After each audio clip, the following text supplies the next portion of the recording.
Caroline paye sur le piton. Ah non. Donc, souhaite la bienvenue à cette assemblée régulière de votre conseil municipal de juillet 2020.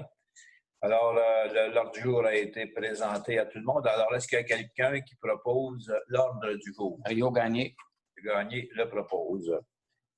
Au point numéro 2, qu'est-ce que quelqu'un qui propose le procès verbal de la séance du 1er juin et celle du 15 juin? Je pense qu'on peut en faire une seule proposition pour les deux assemblées. Alors, est-ce qu'il y a quelqu'un qui propose les deux procès-verbaux? Monsieur Raymond Saint-Onge le propose. Le point numéro 3, le certificat de procédure d'enregistrement pour les personnes habiles à voter dans le cadre du règlement 16-13. Alors, est-ce qu'il y a un proposeur pour l'adoption de la procédure d'enregistrement? Fernand. M. Fernand Croteau le propose. Au point numéro 3.2, le procès-verbal de la commission consultative en urbanisme qui s'est tenue le 1er juillet 2020. Alors, est-ce qu'il y a quelqu'un qui propose l'adoption de cette... un dépôt de document? Non, c'est un dépôt de document. Excusez-moi, vous avez raison. Il n'y a pas de proposeur là-dessus. Au point numéro 4, la liste des comptes au montant de 1,2 million qui nous a été soumise par le directeur des finances. Alors, les membres du conseil ont eu l'occasion de poser toutes les questions pertinentes. Alors, est-ce qu'il y a un proposeur pour l'adoption de la liste des comptes? M. Moras. M. Moras le propose. Au point numéro 5, nomination de membres en ce qui concerne le comité de pilotage et le comité de développement durable. Alors, on parle bien sûr là, du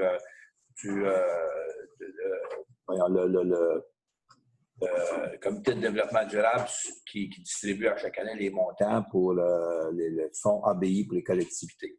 Alors, dans le cas du comité de pilotage, on se confirme pour siéger sur ce comité le maire Jean-Guy Dubois, le conseiller Denis Vouligny, M. Jean-Marc Giroir, directeur général, et Mme Manon Gladu, régisseur en loisirs. Alors, il y a quelqu'un qui propose ces nominations-là.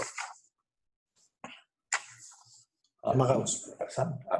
Merci, M. Moras, pour nous sauver la vie. Je vais laisser la chance à d'autres de parler. En ce qui concerne le comité de développement durable, alors le comité de pilotage, le comité de développement durable, c'est celui qui analyse tous les projets qu'on reçoit. C'est qu'on distribue 300 000 $ par année dans ce projet-là qui nous est en bonne partie financé par ABI. Donc, dans le cas du CDD, ce comité de développement durable, Mme Catherine Daou, Mme Sonia Goulet-Lacasse, à la culture, Mme Marilyn Laberge, comité jeunesse, et Mme Cindy Beaulieu, sciences et technologies. Donc, qui vont siéger sur le comité de développement durable. Est-ce qu'il y a un proposeur? Denis Vouligny. Vouligny le propose. Au numéro... Il n'y a pas de numéro 6, Mme la greffière? Oui, c'était lui. On est rendu 5 et 6. 5 et 6. Ah, OK, c'est correct, c'est ceux qu'on vient de donner 5 et 6. Vous avez raison, absolument. Au numéro 7, recommandation en ce qui concerne les vidanges de boues de fosses septiques. Alors, il y a eu des demandes de soumission et la firme qui est agréée pour le faire ou qui est retenue, qui a la meilleure soumission, c'est la compagnie MI Maintenance Industrielle de la rue Gauthier pour un montant de 19 574,49 $. Alors, c'est la meilleure soumission qu'on a. Est-ce qu'il y a un proposeur? Pour gagner. M. Mario propose, c'est ça. Juliette. Au chapitre de l'urbanisme, on va parler des dérogations mineures. Alors, on en a 5 pour la circonstance. Une première qui concerne M. Yves Provencher du secteur Bécancour pour accepter une marge latérale de 0,48 mètres plutôt que de 1 mètre réglementaire suite à une construction ancienne. C'est juste pour ramener à l'ordre un peu la situation qui existe depuis très longtemps. Et aussi, non pas le déplacement, mais l'obturation d'une fenêtre qui est située trop près de la marge arrière du bâtiment, qui est un garage. Donc, est-ce qu'il y a, c'est une recommandation du comité d'urbanisme, alors est-ce qu'il y a un proposeur pour cette dérogation? Fernand.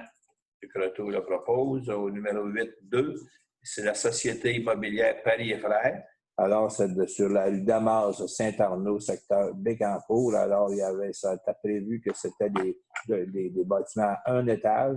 Alors, comme il y en a déjà au moins un, peut-être deux, là, qui sont déjà à 2 étages, ben, c'est simplement pour ratifier qu'il sera permis de bâtir des maisons à 2 étages dans cette section-là, qui est située entre Damas, Saint-Arnaud et la rue des Ormeaux, secteur Bécancour, tout près de la rue des Ormeaux. Est-ce qu'il y a un proposeur pour cette dérogation? Ouais. Le Croteau le propose au niveau numéro 8.3. Madame Stéphanie Vachon-Provencher,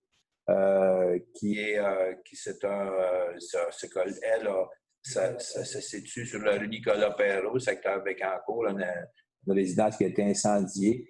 Alors, c'est pour lui permettre, après avoir, c'est assez complexe comme dossier, là, mais d'avoir une marge de recul de 3 mètres plutôt que de 12,5, étant donné qu'il y a un voisin qui est déjà aussi à 3 mètres, étant donné aussi qu'on est dans une section d'une zone de glissement de terrain potentiel. On demande dans ce cas-là que la servitude qui appartient à Hydro-Québec et qui n'est plus utilisée soit levée. Et que la dame s'engage à ne pas intenter de recours contre la ville pour tout dommage relatif à la neige, étant donné qu'elle est très proche du chemin. Alors, est-ce qu'il y a un proposeur pour la dérogation en question? Pierre Moras. Moras le propose. Dans le cas de M. Étienne Dumais, sur la rue Roy, secteur Saint-Grégoire. Alors, il s'agit dans ce cas-là de la possibilité d'un garage de 111 mètres carrés plutôt que du 80 mètres carrés réglementaire. Ceci étendu à la grandeur du terrain et au positionnement du terrain qui permet de faire cet ajustement-là ou cette dérogation-là. Alors, est-ce que il y a quelqu'un qui propose la dérogation dans le cas de M. Étienne Dumais? Denis Wouligny. Wouligny le propose. Et dans le cas de M. Simon Tournier, alors il s'agit là, à ce moment-là, d'un autre garage. Dans son cas, c'est un 100 mètres carrés plutôt que 80 mètres carrés dans le secteur Saint-Angèle. Alors, encore là, la grandeur du terrain justifie cette transformation d'un garage, si vous voulez. Là. Donc, la dimension et le positionnement du terrain justifient cette dérogation-là. Est-ce qu'il y a un proposeur? Amen. Pratt le propose. On a des remplacements de procédure aussi dans 4 cas qui sont remplacements de procédure de la dérogation mineure à cause du concept de pandémie. Là. Alors, les 4... Madame Lagrevière. Oui. Donc, sur les 4 cas. En fait, il y a le dossier de M. Jacques Turcotte pour le 84-15 rue L. Gaston-Godette, José Labarre au 52-95 avenue Cormier, M. Francis Lefebvre au 17-325 rue Évangélique et Adelson Desserguier au 52-70 avenue Cormier. Donc, les détails vont être dans la vie publique. Là, on va la traiter à la prochaine séance du Conseil. Bon, est-ce qu'il y a un proposeur pour le remplacement de procédure? Denis Wouligny. Wouligny le propose. Au point 10, il y a 4 éléments, mais ça va faire l'objet d'une seule résolution. Ça concerne l'établissement d'une fourrière municipale de camions pour véhicules accidentés. C'est sur la rue des Ormeaux, secteur Bécancour, la compagnie, donc, je mentionnais, c'est Camion Bécancour. Alors, est-ce qu'il y a toutes sortes d'éléments à considérer là-dedans, là, dont certaines limitations sur l'endroit où mettre ces camions accidentés-là, après ça, la création d'une clôture opaque qui viendrait enlever, c'est à la limite du parc industriel, là, donc qui couperait la vue. Ce genre de situation-là. Alors, donc, on a plusieurs éléments à considérer. Donc, est-ce qu'il y a un proposeur pour la résolution concernant la désignation d'une fourrière pour camion Bécancour incorporé? Mais le maire, c'est sur Port-Royal, c'est Oui, c'est pas Port-Royal. Ça, moi, je suis ici parce que... c'est pas Chouilleux, ça, là. C'est camion Bécancour. Excusez-moi, vous avez raison. C'est Port-Royal, oui. Oui, correct. C'est bon. Au numéro 11, on parle d'un règlement numéro 1621. Alors, dans le cas c'est le numéro 1621 c'est un avis de motion. Donc, on y reviendra. Ça concerne les taxes, les comptes de taxes pour lesquels on a émis des le rapport de paiement de taxes. Ça fera l'objet d'une résolution dans une rencontre spéciale la semaine prochaine. Alors, on va vous épargner des détails aujourd'hui, mais c'est un avis de motion et un projet de règlement. Alors, est-ce qu'il y a un proposeur pour l'avis de motion et le projet de règlement? Pierre Moraves. Pierre Moraves le propose. Et au numéro 12, c'est le règlement 16-19. Il vient abroger un règlement existant précédemment qui concernait les freins moteurs. Un règlement qui était non légal. On n'avait pas le droit d'adopter, donc on doit l'abroger, ce règlement-là, puis on essaiera de le remplacer par une autre formule qui protégera quand même les citoyens en ce qui concerne les freins moteurs, où il y a un nom pour ça, les freins encore. Alors, est-ce qu'il y a un proposeur pour l'abrogation du règlement 824? Croteau le propose. Dans le cas du numéro 13, alors il s'agit d'une signature d'un acte de servitude dans ce qui concerne la rue Champagne, qui fait qu'on a plusieurs rues qui vont au fleuve du côté du secteur Saint-Grégoire, par le boulevard Bécancourt, pour lesquelles, historiquement, on a toujours donné un montant de 1 400 $ du kilomètre pour un lieu de déneigement pour l'hiver. Et donc, ça prend quand même une servitude pour pouvoir faire ce travail-là. Puis on a aussi un grédage avec plus d'expressions, là, le mot français. Un nivelage à chaque printemps pour ces rues-là. Donc, on l'accorde, comme pour plusieurs autres, on l'accorde pour la rue Champagne dans le secteur de Saint-Grégoire. Alors, est-ce qu'il y a un proposeur pour l'acceptation que la rue Champagne, c'est la signature d'un acte de servitude? Denis Bouligny. Bouligny le propose.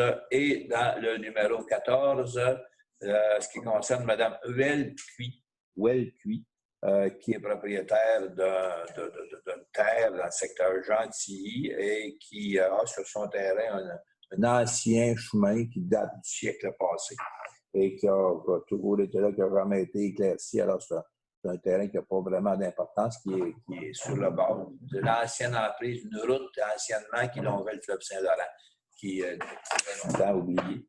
Alors, on remet tout simplement une session gratuite à Mme Huel-Cuy de ce bout de terrain-là. Et c'est à ses frais au niveau de une session gratuite, là, mais c'est elle qui assume les frais de transfert notariaux pour cette transaction-là. Alors, est-ce qu'il y a un proposeur pour cette session-là? Pierre Moraves. M. Moraves le propose. Alors, est-ce qu'il y a d'autres sujets que vous aimeriez amener à l'ordre du jour, messieurs, dames? Ça fait le tour. Est-ce que vous avez maintenant des commentaires, même si on est à la télévision, que vous aimeriez pour les citoyens? Alors, est-ce qu'il y a des éléments que vous voulez apporter? Ben, moi, j'en aurais un. Pas que la demande de la défense d'allumer des feux, des feux de camp ou des feux de cour, c'est toujours en vigueur, ce que je sache. C'est toujours oui. L'interdiction, c'est pour la sécurité de tous les gens, la sécurité du propriétaire lui-même et de tous les gens. Parce que vraiment, actuellement, c'est tellement sec. Donc, j'espère que les gens vont respecter cette consigne-là parce que ça pourrait être très, très, très dangereux pour bien des citoyens, malheureusement. Si ça arrivait dans le centre d'un village, des humains en danger. Voilà. C'est un commentaire. Ouais. Merci, M. Bouligny. D'autres sujets, messieurs, dames? Moi, j'aimerais rajouter que le journal de la Grande-Rivière Saint-Angèle va sortir bientôt, fin juillet. Et ça va donner de l'information sur tout ce qui se passe dans le secteur. Comme le 150e est pas mal en arrêt sur tout ce qu'on fait, alors ça va donner de l'information aux gens. Et puis, il faut dire que le centre de la biodiversité est ouvert. Alors, s'il y a des gens qui veulent nous visiter, ils sont les bienvenus, c'est agréable. Alors, c'est sûr qu'il y a des mesures de sanitaires à faire aussi avec et les enfants et les adultes. Mais le centre est ouvert. Vous êtes tous les bienvenus. Merci, Mme Pratt. On a la fibre optique à Précieux-Sang, vous êtes au courant. On dit que gagner le million, ça ne change pas le monde, mais la fibre optique, ça change beaucoup. En tout cas, on est bien, bien content de l'avoir. C'est une rapidité. En plus, c'est très, très, très rapide. Ça va bien. On est bien, bien, bien content. Deuxième point, je ne sais pas s'il y a beaucoup de monde qui écoute, là, mais je me reprendrai une autre fois, mais faites attention à vos voisins. Nous autres, comme élus, on doit gérer d'une certaine façon des chicanes de voisins. Si un voisin, c'est comme dans un couple, là, souvent c'est ta vie, même peut-être plus. Il faut faire attention à nos voisins. Ça, je vous le dis parce que je l'ai vécu, pas personnellement, mais des voisins dans mon secteur, chicane qui a duré 10 années. Et puis, vraiment, c'est pas facile. Là, il y a une des parties qui a vendu la maison, qui est déménagée. Mais faites attention à vos voisins, puis n'oubliez pas que des fois, ça ne prend pas grand-chose. Une étincelle, comme disait Denis, pour le feu, mais ça ne prend pas grand-chose, là. Une chicane de voisins, c'est comme une escalade. Ça. À un moment donné, il arrive de quoi? L'autre, il monte, puis là, ça monte, ça monte. Puis là, après ça, c'est très difficile à arrêter. Faites attention à vos voisins. Si vous trouvez qu'il fait quelque chose, à un moment donné, que vous dites, ouais, c'est un peu ordinaire, mais en tous les cas, il y a peut-être une façon d'en parler ou pas, mais faites attention à vos voisins. C'est dur pour ces gens-là, puis il y en a un qui est doué devant leur maison.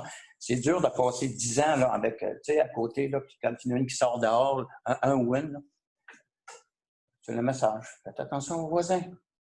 Bonne suggestion. Je vais continuer sur la lancée de M. Gagné. Il faut faire attention à nos voisins aussi, mais la COVID, il n'y a rien qui a changé là, depuis le mois de mars. Là. On a été confinés une bonne partie du printemps. Là, on est déconfinés, mais les risques demeurent les mêmes et les conséquences demeurent les mêmes. C'est important là, de respecter les règles là, de la santé publique. Là. La distanciation sociale, ça demeure. Le port du masque, où on n'est pas capable de le faire parce qu'il n'y a pas encore de vaccin. Il faut demeurer prudent si on ne veut pas avoir la deuxième vague tant annoncée. On vous aime en santé. Bon. Bien, il y a deux sujets. On en parle en vous écoutant aussi. On parle de la COVID, puis je suis d'accord avec M. Moras. Et aujourd'hui, justement, le gouvernement a parlé de sentences là, pour les gens qui sont... On parlait des bars et on parle des attroupements sur les plages. On sait qu'on a vécu ici à Bécancour. Là. Puis je pense que c'est heureux. C'est bon qu'on l'ait fait. Là. L'autre point aussi qu'on vit, puis je rejoins M. Bouligny, c'est la pluie, on a un manque d'eau. Ce printemps, les agriculteurs étaient bien contents de faire les semences, ça allait très bien, on pouvait remettre ça au lendemain, deux jours, mais là, ça revient rapidement, ça joint les incendies. On parle des maraîchers, tous les légumes qui en souffrent aussi, donc on va souhaiter que ça se rétablisse. Les deux événements se rétablissent, la COVID et la pluie. Voilà. Moi, c'est exactement. L'appel que je fais, c'est à la prudence et à la tolérance. C'est pas une bien belle période pour nous autres comme conseil municipal. C'est pas une bien belle période pour les gens de la ville de Bécancour actuellement, ou même s'il y en a qui sont pris chez eux, qui voudraient bien venir à l'hôtel de ville, qui ne peuvent pas venir. On prend des mesures draconiennes pour s'assurer qu'on va contrôler cette maladie, pas cette maladie-là, mais ce virus-là. Et des fois, c'est assez, puis je parle de tolérance, là, c'est assez spécial de voir de quelle façon il y en a qui gèrent ça aussi. Ailleurs, au même moment où on prend plein de mesures, il y en a d'autres qui n'en prennent plus, pas toutes. Et puis on a vu des histoires qui sont arrivées là, dans les centres-villes, dans les bars. La prudence, là, c'est si on tombe dans une deuxième vague, elle va être mauvaisement pire que la première. Demander à des gens de rester chez eux dans la maison, là, à la fin de juillet, début du mois d'août, là, après avoir goûté un peu à la liberté, ça va être beaucoup plus dur. Puis, et là, c'est là qu'arrive la tolérance. La tolérance, on vit la frustration.